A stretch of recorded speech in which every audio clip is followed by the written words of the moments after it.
This conference will now be recorded.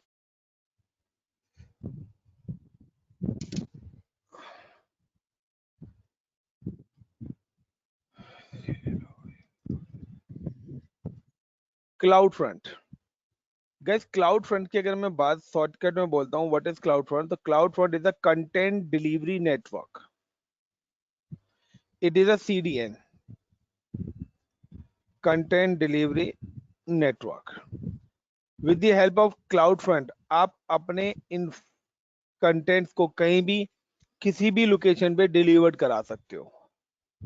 Like कि suppose करो कि this is your storage account.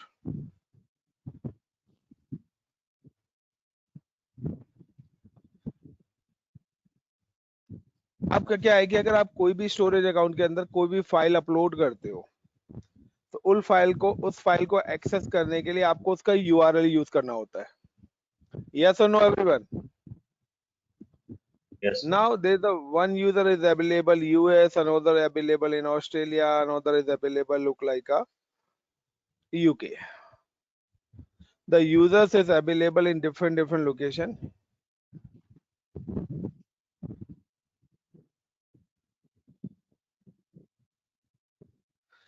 So आप हर जगह like कि this is a file of US, this is file of UK, this is file of Australia. Now guys, इन दोनों के बीच में हम कॉन्फ़िगर करते हैं क्लाउड फ्रंट. हम क्या कॉन्फ़िगर करते हैं? Cloud front.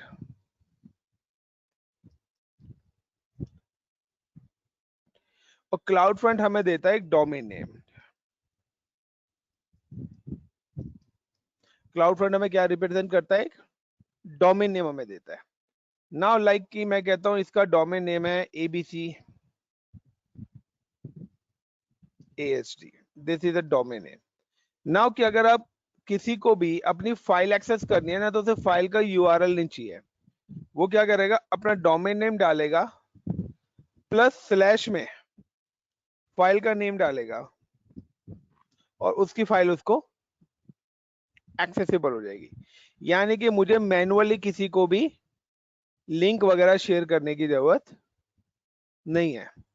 दूसरा एक और है कि अगर आप अपने कंटेंट को चाहते हो कि स्पेसिफिक लोकेशन पे एक्सेस ना हो, तो आप रिस्ट्रिक्शन करके उस पर्टिकुलर कंट्री को ब्लॉक भी कर सकते हो. Got it my point everyone? अब इसका अदर बेनिफिट क्या है गाइस? अदर बेनिफिट क्या है कि क्लाउड फ्रंट यूज करता है edge location.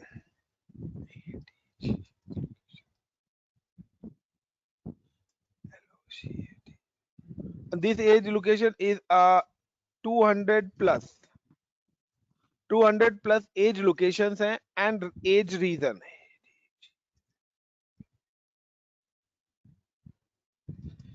And 15 plus edge regions available है. Got it? पहले ये कम थे, तो ये अप एंड डाउन होते रहते हैं गाइस, क्योंकि as per the needed change होते रहते हैं. अब एज लोकेशन और एज रीजंस का कॉन्सेप्ट क्या है? It's use a virtual memories. It use a big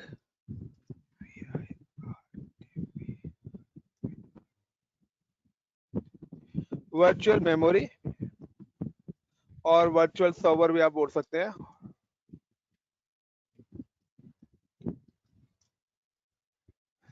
ये सब क्या कर सकते हैं? वर्चुअल मेमोरी या वर्चुअल सर्वर्स यूज करते हैं and store data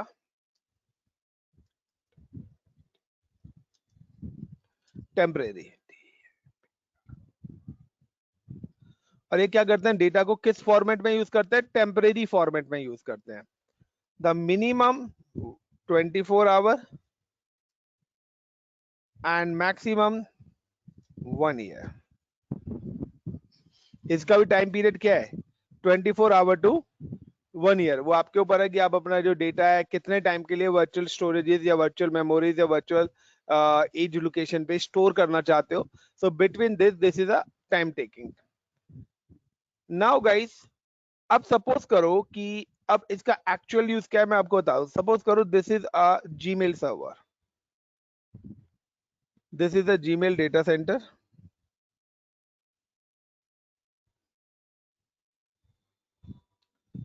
and now it's available in US location.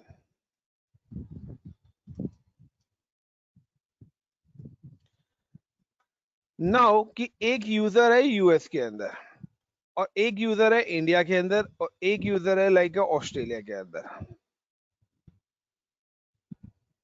User 1 in US, user 2 in India and user 3 in Australia. Now guys कि अगर यूजर 1 इस डेटा सेंटर को, जीमेल के data centre को access करता है तो इसको ये एक्सेस विद इन 3 सेकंड हो जाता है. बट अगर वहीं पर ही यूएस सॉरी इंडिया या ऑस्ट्रेलिया वाले यूजर अगर एक्सेस करते हैं तो ये अप्रोक्सीमेटली 20 सेकंड ले जाता है. Y?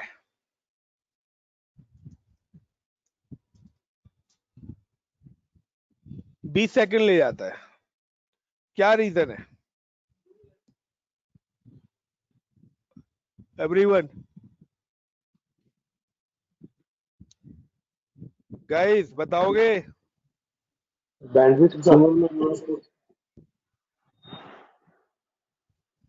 No one give the answer.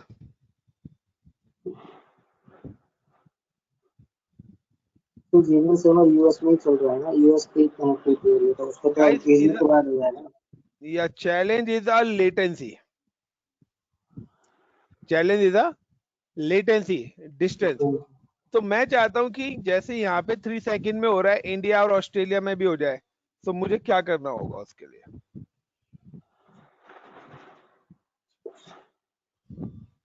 Guys countries के अंदर बहुत डिफरेंस है. सर यहाँ पे कंट्रीज के अंदर डेटा सेंटर बना सकते हैं. या सही राकेश कि आप कह रहे हो कि हर कंट्री के अंदर हम एक डेटा सेंटर बनाएं. बट एक बात बताओ कि अगर जीमेल के डेटा सेंटर की बात कर रहे हैं, एक डेटा सेंटर बनाने में 1000 करोड़ की कॉस्ट है. कितनी सारी कंट्रियां हैं और हर कंट्री के उस डेटा सेंटर पे अदर सारी कंट्रियों का डेटा भी रहना चाहिए, तभी तो सारी मेल्स मिलेंगी. लाइक अगर यूएस वाले को इंडिया की मेल करनी है तो इंडिया के सारे यूजर्स की मेल यूएस के डेटा सेंटर पे भी तो होनी चाहिए, तभी तो यूएस वाले को रिसीव होंगी. क्योंकि अगर वो इंडिया के डेटा सेंटर से करेगा फिर से डिले होगा. यस और नो राकेश? यस. गाइस इसका सॉल्यूशन है एज लोकेशंस और एज रीजंस. उन्होंने क्या करा हुआ है, कोई भी कंपनी जब अपना इंफ्रास्ट्रक्चर बनाती है तो वो एज रीजन भी बनाती है. एज रीजन के साथ मल्टीपल एज लोकेशंस कनेक्टेड रहती है.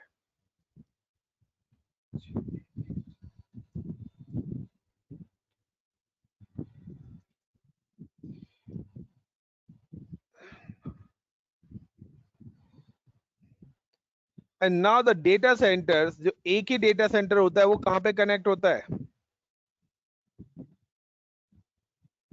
एज रीजन्स के साथ. Now after that the company deploy a edge locations.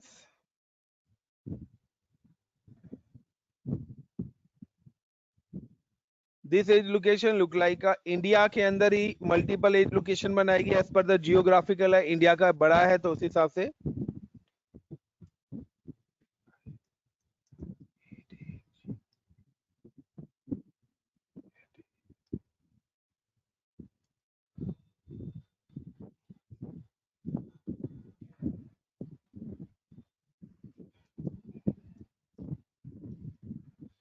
अब गाइस होगा क्या कि सपोज करो कि यूजर 2 सर्च करता है www.gmail.com.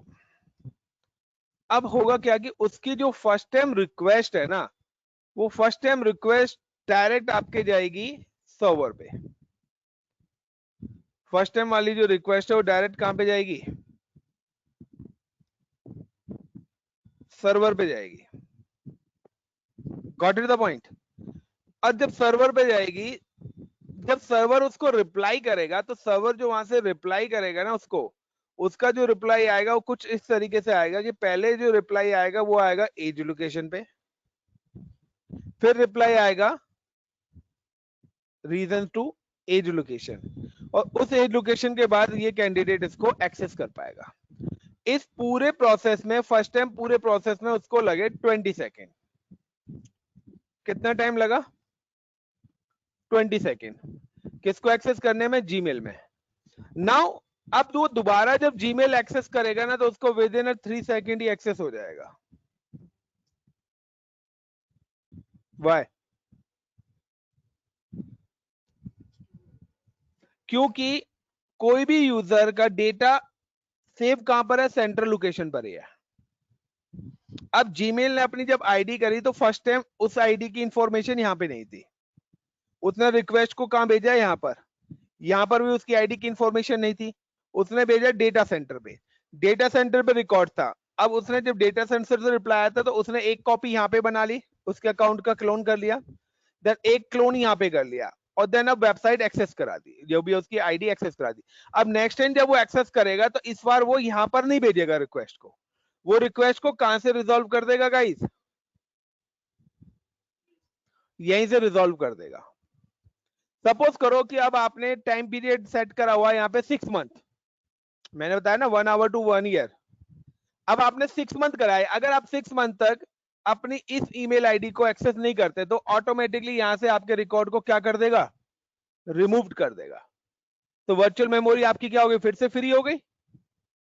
तो इसलिए उसका एक टाइम टेकिंग है कि अगर आप कंटिन्यूअसली कोई भी चीज यूज नहीं होती है तो वो उसकी एंट्रीज को रिमूव करता रहेगा अपने टाइम के अकॉर्डिंग, कि मेरी वर्चुअल मेमोरी भी अगर बिजी हो गई तो मेरे प्रोसेसिंग क्या हो जाती है? काफी ज्यादा स्लो हो जाएगी। देखिए virtual memory is one kind of cache memory, cache temporary. आप जब सिस्टम या लैपटॉप भी लेने जाते हैं तो वहां पे भी कैशे मेमोरी होती है, ठीक है ना, जो कि रनिंग टाइम तक अवेलेबल होती है, कि अगर आपका सिस्टम बंद हुआ तो कैशे क्या हो जाएगी? क्लीन हो जाएगी। सेम कॉन्सेप्ट यहाँ पर भी है कि यहाँ पर हमने एक कंडीशन डाली हुई है कि अगर पर्टिकुलर इतने टाइम तक रिकॉर्ड्स नहीं आता है, कोई एक्सेस नहीं करता है इस टाइप्स की एंट्री जो 20 दिन से पड़ी हुई है, तो उस एंट्री को आप ऑटोमेटिकली क्या कर दें? डिलीट कर दें विदाउट किसी की परमिशन। क्यों? क्योंकि हमारा जो परमानेंट स्टोरेज है वो कहां पर है? जीमेल यूएस पर है। सो आपका डेटा यहां से डिलीट भी हो जाएगा, यहां से डिलीट हो जाएगा, फिर भी यहां पर एक्सेस रहेगा। नाउ कि इसका बेनिफिट क्या है कि we don't require to deploy any location server data center. हमें हर जगह डेटा सेंटर बनाने की कोई नीड नहीं पड़ रही है, क्योंकि अगर हम हर जगह डेटा सेंटर भी बनाते तो उनके बीच में रेप्लिकेशन भी करना होता, और रेप्लिकेशन भी करना होता तो फिर रेप्लिकेशन का भी टाइम उतना ही लगता। यस और no guys, got it the concept? Yes sir. तो देखिए आप यस फर्स्ट टाइम जब गूगल पे कोई सर्च करते हो नाम, तो वो पूरा नाम मिलता नहीं है, तो आप पूरा नाम टाइप करते हो, लेकिन सेकंड टाइम आप 2 या 3 वर्ड लिखते हैं वो ऑटोमेटिकली आपका नाम आ जाता है, बिकॉज क्योंकि वो उसकी कैशे के अंदर हो जाता है। गाइस देखा है? Got it? नोटिस करा है? Yes, sir. Now, how to create? So, like the US data center is look like my storage bucket.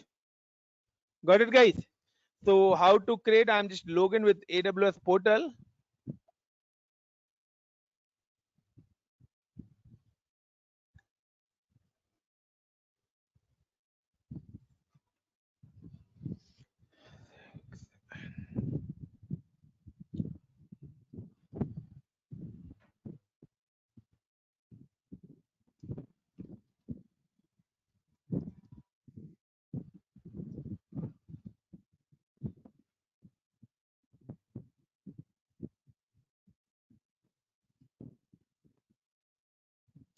Now go to S3 storage.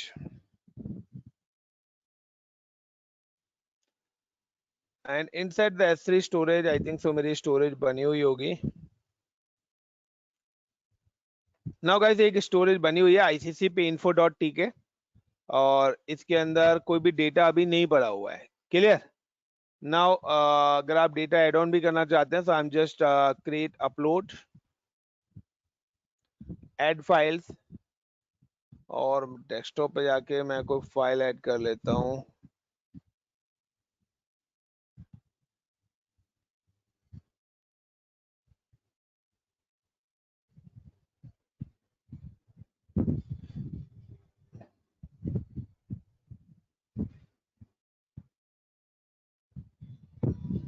कौन सी फाइल कहां से लूं?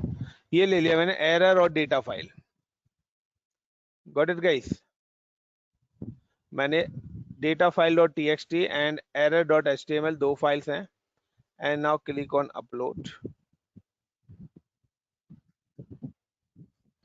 देन क्लोज, एंड इनको make public भी कर देता हूं। सपोज करो कि ये हमारा क्या पड़ा हुआ है, डेटा पड़ा हुआ है। नाउ गाइस कि अब अगर आपको इस डेटा को एक्सेस करना है, सो अभी आप क्या करेंगे, डेटा फाइल पे क्लिक करा, और यहाँ पे देखिए ये यूआरएल आप यूज करते हो डेटा को एक्सेस करने के लिए। यहाँ पर आपको एक्चुअली में पता भी रखा है कि आपका डेटा किस लोकेशन पर है। यस और नो? पता लग रहा है ना, S3 Amazon और ICCPinfo.tk, इस लोकेशन पे मेरा डेटा रखा हुआ है। नाउ मैं नहीं चाहता कि मैं डेटा डायरेक्ट इसके थ्रू एक्सेस करूं, क्योंकि हम हमेशा अपने स्टोरेज को सिक्योर करके रखते हैं। Now second point, I am just configure a cloud front.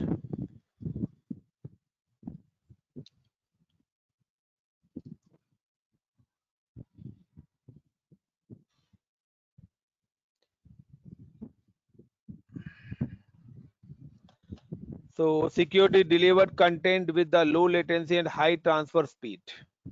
The CloudFront is a fast content delivery network (CDN) service that securely deliver data, videos, application and API to customer global with the low latency and high transfer speed. So आप कहीं भी किसी भी location पे अपना data through web browser access करा सकते हैं। और create a CloudFront। Origin name का मतलब है कि आपका जो डेटा है वो एक्चुअली में कहां पे रखा हुआ है, बकेट के अंदर। So now I M select ICCPinfo.tk। Origin path, तो आप कोई अपना नाम देना चाहते हो तो आप दे सकते हो, like my data. Got it? तो मैंने इसी ऑरिजिन का नाम क्या रख दिया, my data. Inter a name for the origin, so this is a name. और अगर आप दूसरा नाम भी देना चाहते हैं तो इसकी जगह आप दे सकते हो माय डेटा। S3 एक्सेस, तो yes use bucket restriction access to only CloudFront। नहीं, मैं चाह रहा हूं कि जो भी पब्लिक है वो एक्सेस हो जाए। इनेबल ओरिजिन सील्ड, मैं अभी कोई सिक्योरिटी नहीं लगा रहा हूं। कैशे बिहेवियर, कैशे बिहेवियर की अगर हम बात करते हैं गाइस, तो कैशे का मतलब है वही आपका कि जो आपका डिफॉल्ट का मतलब है कि ऑटोमेटिकली जो भी टाइम सेट है 24 आवर्स बाय डिफॉल्ट रहता है, तो उसके अकॉर्डिंग वो काम करे। एक्सेस जो भी कोई व्यू करे वो HTTP और HTTPS रिक्वेस्ट के थ्रू एक्सेस होगा। नाउ कि मैं अभी यहाँ पे कोई भी चीज चेंज नहीं कर रहा हूँ। लेटेंसी कैशे की अगर मैं बात करता हूँ तो हेडर, क्यूरी, कुकीज वगैरह कितने टाइम तक रहे। टाइमिंग जो आप देना चाहते हो like a minimum, so this is a seconds, this is a seconds, ये 1 ईयर के सेकेंड्स हैं, तो आपके 1 ईयर में इतने सेकेंड्स होते हैं एंड 24 आवर्स में इतने सेकंड होते हैं। सो बाय डिफॉल्ट क्या सेट है, 24 आवर सेट हो रखा है। चॉइस कि आप अपना कितना टाइम सेट करना चाहते हैं, आप कस्टमाइज में जाके अपने अकॉर्डिंग अपना सेशन सेट कर सकते हैं। एंड सिंपल क्रॉस ये नहीं लेना क्योंकि पेडेबल सर्विसेज है, मैं और कुछ नहीं ले रहा यहाँ पे। Edge location, so America, North America, Europe, Asia, Middle East and Africa, मैं चाह रहा हूँ सारी लोकेशन। या आप पर्टिकुलर अगर आप लेते हैं तो अमेरिका एंड यूरोप की ही कंट्रीज इसको एक्सेस कर पाएंगी, कोई और नहीं देख पाएगा। अगर मैं यहाँ पे करता हूँ तो middle east, Africa, Asia, Europe, ये कंट्रीज एक्सेस कर पाएंगी, ठीक है ना। सो नाउ मैं लेता हूँ use all edge location and now create. so the parameter origin path connection और more path there are not a valid, so मेरे को पता था ये एरर आएगा, सेम ही नेम देना पड़ेगा यहाँ पर। now create, कमाल है यार।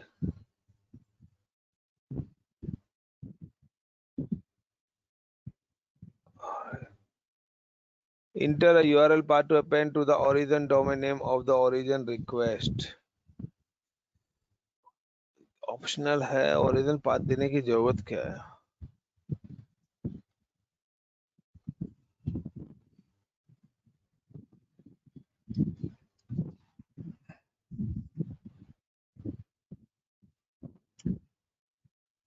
ये आपका देखिए यहाँ पे एक और ऑप्शन आ रहा था सी नेम का,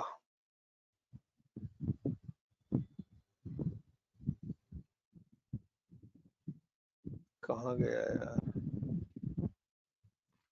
ये रहा अल्टरनेट डोमेन नेम। सो अगर आप कोई दूसरा नेम भी रखना चाहते हो, सी नेम का मतलब है इलियास, तो आप वो भी यहाँ पर रख सकते हो, लाइक iccpinfo.tk।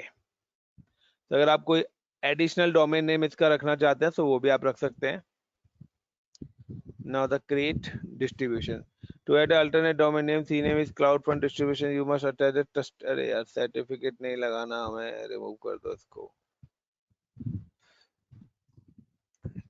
और गाइज ये आपका यहाँ पे CloudFront डिप्लॉय हो रहा है। अब यहाँ पे कुछ न्यू थिंग देखना, ये है आपका डोमेन नेम, गॉट इट। ये क्या है आपका डोमेन नेम है। आपको जो भी चीज एक्सेस करना है इसी डोमेन नेम के थ्रू एक्सेस करोगे। ओरिजिन का मतलब है कि आपका करंटली जो डेटा है वो कहां से है, माई डेटा जो मैंने नाम दिया था।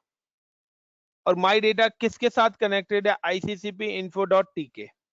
अगर आप अपना ओरिजिन चेंज भी करना चाहते हो, फर्दर आप इस स्टोरेज से आप दूसरी स्टोरेज में चेंज भी करना चाहते हैं, तो उसके लिए आपको क्या करना है, create a new storage account,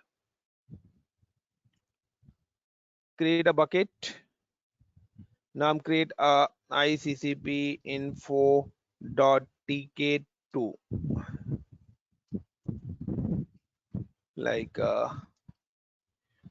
us.iccpinfo.tk and now just click North Virginia ACL access object right public access में allow कर रहा हूँ storage account को and now create। तो गाइस ये मेरा दूसरा स्टोरेज अकाउंट है। नाउ कि अब अगर आप अपना ओरिजिन चेंज करना चाहते हो तो आपको पहले क्या करना पड़ेगा, एक और ओरिजिन क्रिएट करके रखना पड़ेगा। ओरिजिन के अंदर देखिए सेकंड बकेट भी आपको यहाँ पर दिख रही है। Now you can select this origin and name is like US my data. Wait guys,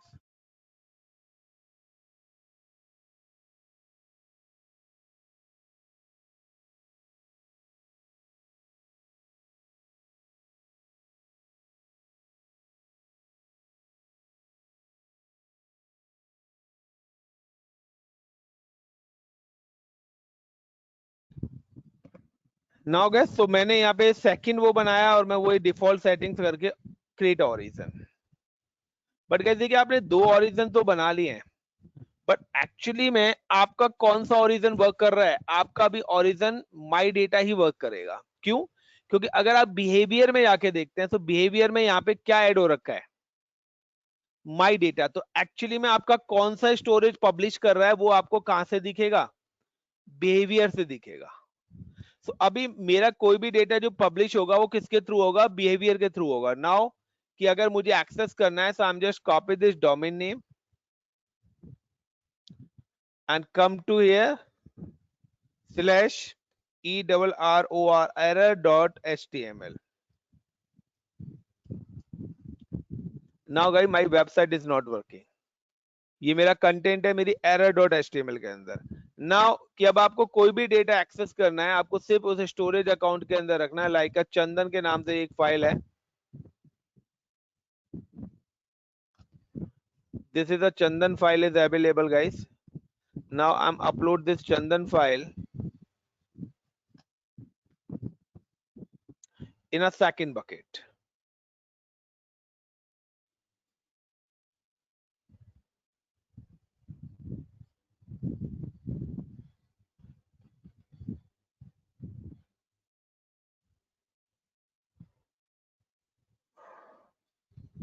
कहाँ गए ये रहे, and upload, close, then click on make bucket।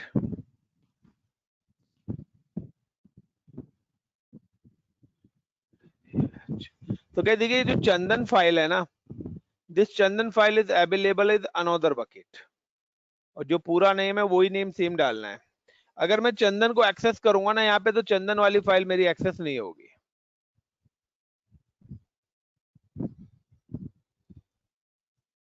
और देखिए मेरे को लोकेशन भी नहीं पता लग रहा है। Why it's give me the error? Because the Chandan is not a origin path. मैंने बना के तो रखा हुआ है, बट मेरी जो पब्लिश हो रखी है वो माई डेटा वाली स्टोरेज हो रखी है। नाउ कि अगर मैं अपना ओरिजिन का बिहेवियर चेंज कर देता हूं, क्लाउड फ्रंट के अंदर आया, I am just come to the behaviour, और now the select this behaviour और एडिट, और एडिट में आने के बाद मैं अब माई डेटा की जगह क्या कर देता हूँ, यूएस माई डेटा कर देता हूँ। तो अब मेरा जो है डेटा वो कौन सी बकेट का पब्लिश होगा, US my data. Got it the point everyone? Behaviour का मीनिंग समझ रहे हो? Yes sir.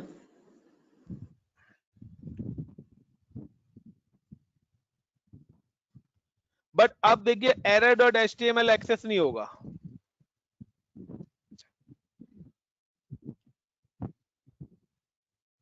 इट्स एक्सेसिबल, क्या बात है गाइस, कुकीज सेव है इसलिए एक्सेस हो रहा है, अदरवाइज नहीं होगा। Now the next point is, मैं चाहता हूं दोनों को ग्रुपिंग करना, मैं चाहता हूं दोनों की ग्रुपिंग करना। सो मैं क्या करूंगा, I am just go to the property, sorry cloud front origins, और यहां पे एक आ रहा है origin group. Origin group is a collection of origins. तो मेरे कितने ओरिजिन्स हैं, 2 ओरिजिन्स हैं जहां मेरा डेटा रखा हुआ है। मे बी जीमेल के 2 डेटा सेंटर्स हो सकते हैं और 4 हो सकते हैं। Now these are 2 origins, I am just create origin group, select origin की मेरा जो प्राइमरी बने वो कौन सा बने, माई डेटा, और सेकेंडरी बन जाए मेरा दिस वन। अब जिसको भी अप एंड डाउन करोगे वो अप एंड डाउन हो जाएगा। Now the name of origin like my STORAGES storages, failure पे कोई एरर आया, एंड नाउ क्रिएट ओरिजिन। अब गाइस देखिए कि अब मैंने यहाँ पे ग्रुप क्रिएट कर दिया है।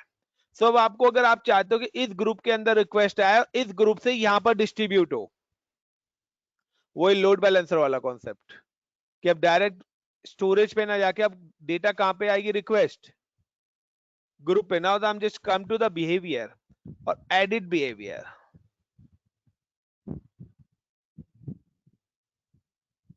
माई storages,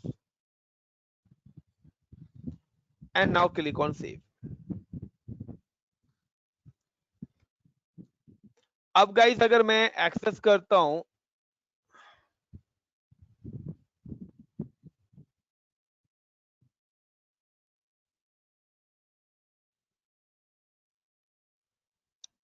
and go to incognito, सो मेरे को नहीं पता कौन सा मेरा स्टोरेज है, कौन सा क्या है, मुझे उससे कोई लेना देना नहीं है। देखो एरर एक्सेस हो रहा है,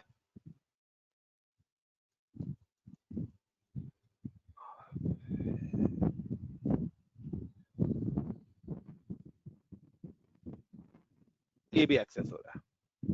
गॉट इट गाइस? तो मैं यहां पर क्या हो गया कि अब आपको ये नहीं पता कि आपका डेटा किस लोकेशन पर है, कहां से आ रहा है। नाउ मैं अभी कहां पर अवेलेबल हूं, इंडिया में। मैं चाहता हूं कि मेरा डेटा पर्टिकुलर कंट्री के अंदर एक्सेस ना हो, यानी कि मैं किसी कंट्री को क्या करना चाहता हूं, ब्लॉक करना चाहता हूं। So how to restrict country guys is very easy. यहां पे एक और ऑप्शन आ रहा है, geographical restriction, edit, allow list, select country. मैं यहाँ पे इंडिया ही सिलेक्ट कर लेता हूं गाइस,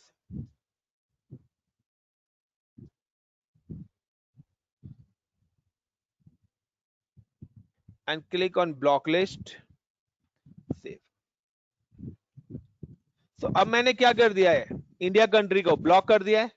ब्लॉक कर दिया, इसका मतलब क्या है कि मेरा जो कंटेंट है वो मेरी इंडिया कंट्री में ओपन नहीं होना चाहिए।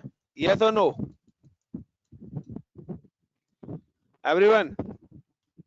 क्या लिखा आ गया, yes sir. Error. Block access your country. अब मेरे को अगर किसी भी कंट्री, क्योंकि मैंने बताया था this is a content delivery network, specific location को ब्लॉक करना चाहते हैं वो भी, सो लाइक गूगल ने कैसे स्पेसिफिक कंट्रीज या जीमेल उन्होंने कैसे हम ब्लॉक कर देते हैं किसी भी कंपनी की कि ये चीज नहीं दिखनी चाहिए। This is a all concept of this is a virtual server. So क्योंकि हमारे जो एज लोकेशन है स्पेसिफिक उस एज लोकेशन से ब्लॉक हो गया। क्यों? क्योंकि देखिए रीजन ये है कि हमारे हर लोकेशन पे क्या है, एज लोकेशन है। तो जब हमने ब्लॉक करा तो उन्होंने ये एज रीजन नहीं करा, पर्टिकुलर इस कंट्री की इस एज लोकेशन को ब्लॉक कर दिया, क्योंकि उन्होंने पैरामीटर दे रखा है कि कोई भी रिक्वेस्ट आएगी वो इसी एज लोकेशन के थ्रू ही फॉरवर्ड होगी। Got it? सो अब मैंने इस एज लोकेशन को ब्लॉक करा तो किसी और एज लोकेशन पे कोई इफेक्ट पड़ रहा है? Guys got it the point? Yes, I got it. Yes, sir. Entire इस डोमेन नेम से इंटायर इंडिया में कहीं भी आप एक्सेस नहीं कर पाओगे। आप यूएस ट्राई करो, कोई फ्रेंड हो उसको बोलो वो एक्सेस कर लेगा। नाउ अगर आपको अनरिस्ट्रिक्ट करना है, unrestricted, so click on edit, no restrictions, save. किसको अलाउ लिस्ट में उस कंट्रीज के नाम दिखा देगा, किस किस कंट्री को अलाउ करना है। अलाउ और ब्लॉक का वही है, और नो रिस्ट्रिक्ट का मतलब ना कोई पॉलिसी नहीं है, डिफॉल्ट पॉलिसीज हम यूज कर रहे हैं। और डिफॉल्ट में तो सभी है ना, वो तो जो AWS से बना रखा है वो, बट आप कस्टमाइज करना चाहते हो, आप चाहते हो कि मेरी इन 10 कंट्रीज में ही आपका जो प्रोजेक्ट है इन 3 कंट्री बेस्ड है, लाइक यूएस, ऑस्ट्रेलिया, इंडिया। तो आप चाहते हो आपके कंटेंट इन्हीं 3 कंट्रीज में दिखे, और किसी कंट्री में जब आपने अलाउड ही नहीं करा है तो कोई एक्सेस ही नहीं कर पाएगा, तो अटैक्स का सवाल ही नहीं होता। यस और no everyone? Yes, sir. Yes, sir. Like जैसे हम अपनी किस कंट्री में जाना पसंद नहीं करते, बताओ? Pakistan. बिल्कुल। किस में जाना पसंद करते हो बगैर पैसे के? नेपाल। सस्ते में यार, सस्ता जुगाड़। यूएस मत पहुंच, कोविड फैल रहा है वहां ज्यादा। So is it clear the concept of the CloudFront everyone? चलिए अब हम इस पे एक और ट्राई करके देखते हैं, एक चीज और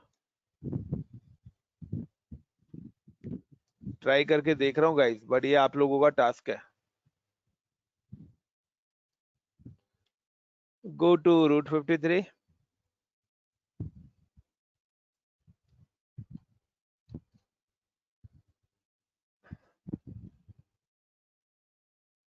hosted zone,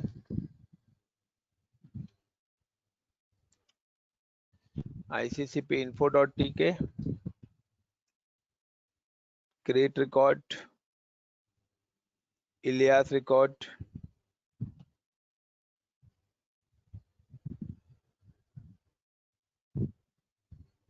CloudFront distribution. So an Ilias to CloudFront distribution and another record in the same hosted zone are globally are available only in East US. So East US north Virginia में ही है कि अगर आप अपना root 53 और north है तो आप यहाँ पे डोमेन भी ऐड कर सकते हो। तो आपका जो ये डोमेन एक्सेस हो रहा था ना अभी, उस डोमेन से ना होके आप अपना कस्टमाइज डोमेन नेम भी यहाँ पे यूज कर सकते हो, लाइक ICCP-info.tk।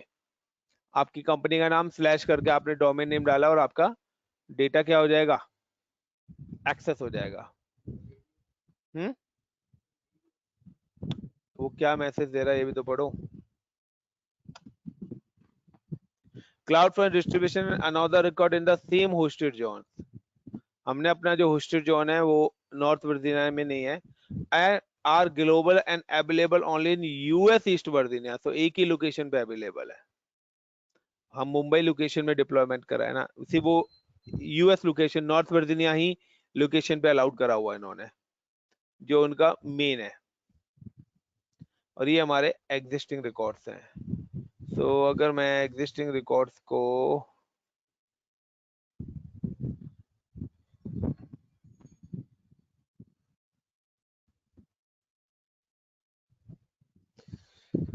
इसको क्लोज करते हैं और यहाँ से cname route traffic and value, I'm just put a value of a domain name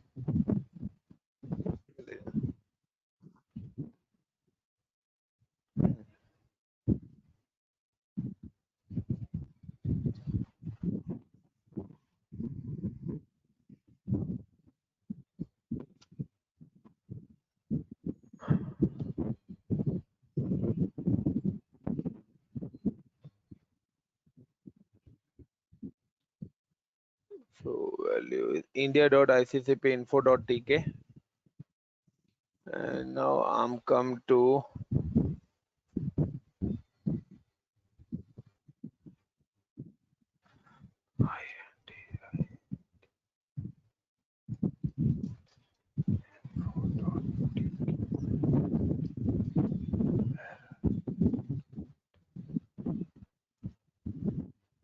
so now it's working. So मैं जो बता रहा था वो कुछ इस तरीके से ओपन होगा आपका. Got it? यानी कि आपने क्लाउड फ्रंट के डोमेन नेम को भी आप चेंज कर सकते हो.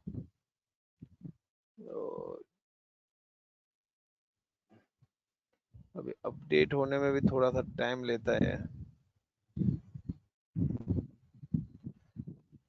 Is it clear guys? Everyone, the use of CloudFront concept clear हुआ आपका? देखिए ये आपका कैशे है और कैशे के अंदर आपका जो डेटा है ना वो टेम्परेरी पड़ा रहता है. Now I'm back to CloudFront. अब मैं कुछ और चीजें दिखा देता हूँ. देखिए जब आप CloudFront पे क्लिक करोगे ना तो यहाँ पर आपका मॉनिटरिंग है. ये आपकी मॉनिटरिंग है जो भी है. की ग्रुप्स हो गए, ये आपका ना की मैनेजमेंट है. सिंपल सा है. अगर मैं यहाँ पे आपको को दिखाऊं व्यूअर्स, आपने कौन सा डेटा एक्सेस हुआ है आपके क्लाउड फ्रंट से, कितनी रिक्वेस्ट आ रही हैं. ये डिस्ट्रीब्यूशन हो गया, पॉलिसीज, फंक्शंस, एक मिनट चेंज हुआ है, मॉनिटरिंग, लॉक्स, पुराने वाला है कैशे. ये कैशे की डिटेल्स है गाइस, टोटल एवरेज टोटल. तो ये आपकी ना as per the request monitoring है. ये पॉपुलर ऑब्जेक्ट्स. तो यहाँ पे देखिए हमने जो एरर और चंदन दो एक्सेस करे थे, कौन से कितने. बट देखिए इसके अलावा favicon.icon ये भी एक अटैक हुआ है क्योंकि ये हमारा कंटेंट नहीं है. तो ये क्या है, ये अननोन फाइल है. हमारा जो फाइल हमने एक्सेस करे थे पॉपुलर ऑब्जेक्ट वो क्या था, एरर और चंदन. ये दो ही तो करे थे. चंदन 3 टाइम्स करा है एंड error.html 8 टाइम रिक्वेस्ट आई है, 6 टाइम हमारा हिट्स हुआ है. तो ये पूरी आपको डिटेल आपको दिखाएगा कि जो भी डेटा आपका आ रहा है, जो भी डेटा आपका जा रहा है, तो उसका आप रिकॉर्ड इजीली मेंटेन करके रख सकते हो. Clear everyone? Aamir, Yes, sir. Amit, Chandan, Rakesh, got it the point everyone? Yes, sir. Yes, sir. But guys this is also payable service. So अगर आपको इसको डिलीट करना है तो पहले आपको इसको डिसेबल करना पड़ेगा, और डिसेबल करने के बाद ही ये जब डिसेबल्ड हो जाएगा देन डिलीट होगा, डायरेक्ट डिलीट नहीं होगा. So let's start for another topic, या थोड़ा थोड़ा चलें क्योंकि ज्यादा टॉपिक्स नहीं बचे हैं आप लोगों के इस बैच में.